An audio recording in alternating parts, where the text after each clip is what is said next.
जीवन के इस अद्भुत रंग में मनुष्य पता नहीं कहाँ खो गया है। अपने से ही कहीं जुदा हो गया।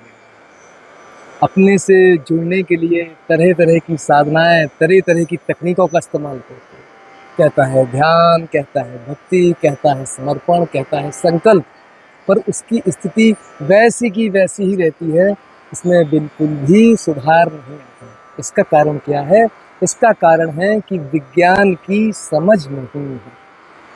बहुत भाग्यशाली हैं जो समझते हैं कि भारतवर्ष में उनका जन्म हुआ और यहाँ की संस्कृति में उनकी थोड़ी भी रुचि है। देखिए, पूरा वर्ष त्योहारों से भरा रहता है, उत्सवों से भरा रहता है। अब फिर ये नवदुर्गे की बेला आई। 9 दिन ये किसके हैं? ये साधना के दिन हैं। हमारी बुद्धि जब तक स्थिर नहीं होती, गंभीर नहीं होती, तब तक तत्व को ग्रहण करने में वह समर्थ नहीं हो सकती। इसलिए जो पहली साधना है, किसकी है? माँ शैलपुत्री की है। शैलपुत्री कौन? हिमालय की पुत्री।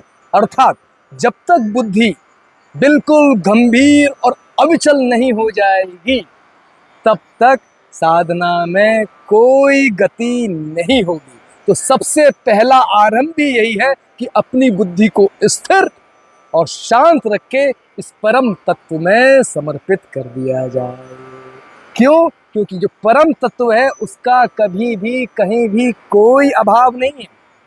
जो लोग कहते हैं हम परमात्मा को जानते हैं, वो केवल परमात्मा के बारे में अपनी राय को जानते हैं। क्यों? क्योंकि वो परम तत्व ऐसा है कि उसमें जो आरोपित करोगे आपके सामने वो वैसा ही प्रकट हो जाएगा। आप कहेंगे संसार बंधन है, संसार बंधन। आप कहेंगे जीवन दुख है, जीवन दुख है। आप कहेंगे जीवन आनंद है, जीवन आनंद है।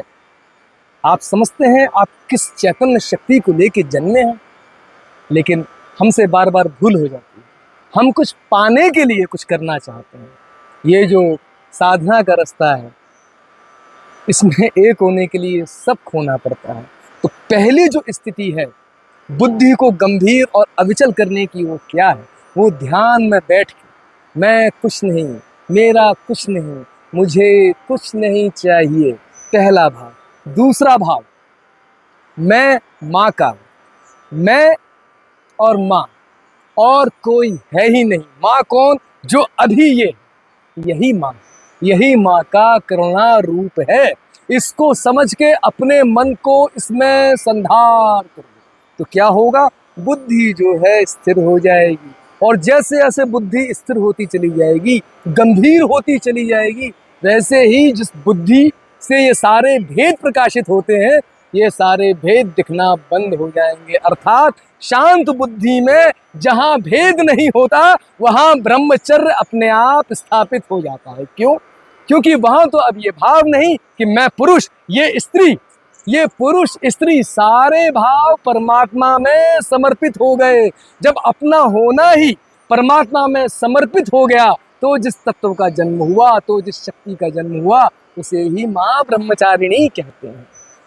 अब आगे आगे दिन दिवस निकलते जाएंगे, नई नई शक्तियाँ आती जाएंगी, और हमारा ऐसा प्रयास रहेगा कि जब भी समय मिले तो आप लोगों के संग नई नई बातें और नई नई विधियाँ मैं साझा करूँ। आपने इतने प्रेम से मुझको सुना, उसके लिए आप सबका बहुत बहुत धन्यवाद और आभार। आप सबके जीवन में मंगल हो, आनंद हो, स्वास्थ्य हो, और कभी किसी के आगे दीन ना बने, परमात्मा की ऐसी कृपा हो।